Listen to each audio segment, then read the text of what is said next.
Highness, may I present to you Prince Alcott of Valencia. Please pardon our duress. I'm afraid my valet and I were robbed by bandits. How absolutely terrifying and smooth and hairless. What? What? What? What?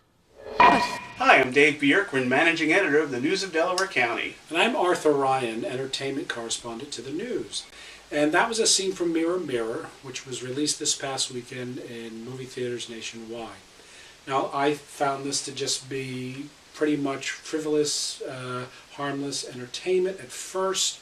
It's a retelling of the story, this time from the perspective of the evil queen, played by Julia Roberts. So it's pretty much a Julia Roberts vehicle, at least it seems set up that way. I think most young people will enjoy it. I don't think that the movie makers were aiming towards two middle-aged men as the target audience. Probably not. And I have to say, I have a prejudice going into the film. I am not a Julia Roberts fan. I don't particularly care for her acting. Anything I've seen her in, I've not been overly impressed. She did a better job in this, I thought, as the evil queen. Yeah. And a lot of it is just, a lot of her dialogue just seems to be all of these witty asides, which sometimes are funny, but I also thought sometimes were inappropriate for what is basically a kid's movie. Yeah. Although, I mean, I'm not sure, kids today are much more sophisticated, I don't know. Right. I mean, the whole film seems like they're targeting towards a hip, younger crowd. There's obviously much more violence in this film, a lot of sarcasm and cynicism. For me, the only thing that seemed to be very original in this version is the relationship between Snow White and the Seven Dwarfs. They were very original. Very original. Definitely not the Disney version that you're used to seeing. Right, and they're well drawn. I thought that their relationships each had a sort of an individual relationship with Snow White, which for me worked. Who goes there?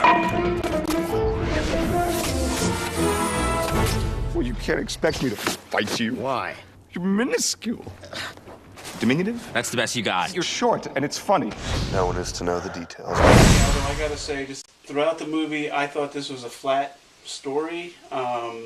Did not care about the characters that much. I thought the dialogue that they were forced to say was pretty bad. I mean, even someone as entertaining as Nathan Lane, I thought. And I thought Nathan Lane's role was, he's done dozens of those similar roles in movies. Again, very cynical and sarcastic in his delivery, but that's what you're expecting from Nathan Lane in that type of a role.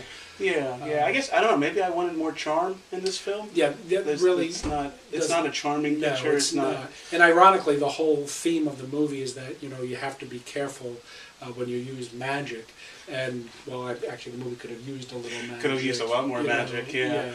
I mean, I felt myself kind of wandering during the film, thinking about other things. That's not really a good sign. So. Yeah, I mean, it seemed like they were trying to emulate Rob Reiner's Princess Bride from 1987, especially with the relationship with the dwarves and Snow White. It reminded me a lot of Princess Buttercup in that film and her relationship with some of the characters in that. It didn't quite achieve it. No, I don't think it did at all. In any way. No. And by the film's end, I was pretty much willing to just let this go as, this is just harmless entertainment. But then Snow White has a final line which really bothered me. It was just vindictive for her character, out of line with her character, and it left me cold at the end of the film. Yeah, and she had started off as a very innocent, pure, the Snow White that you would come to expect. Right. I realize, this is supposed to be post-feminist era, and she saves the prince sometimes rather than he always saving her, and that's all fine and good, but for her to say that line at the end, which we won't give away, was just to me not in keeping with a fairy tale character. Right. Yeah. So basically, this film just left me cold. I can't not recommend it. I think that certain people will enjoy it. It just wasn't for me. No. For my money, if you're looking for the classic fairy tale, then get yourself a copy of the classic Disney film Snow White and the Seven Dwarfs. And if you're looking for some clever dialogue and some really good humor and a decent telling of a fairy tale, Princess Bride. And that's it, and we'll see you next time at Take Two.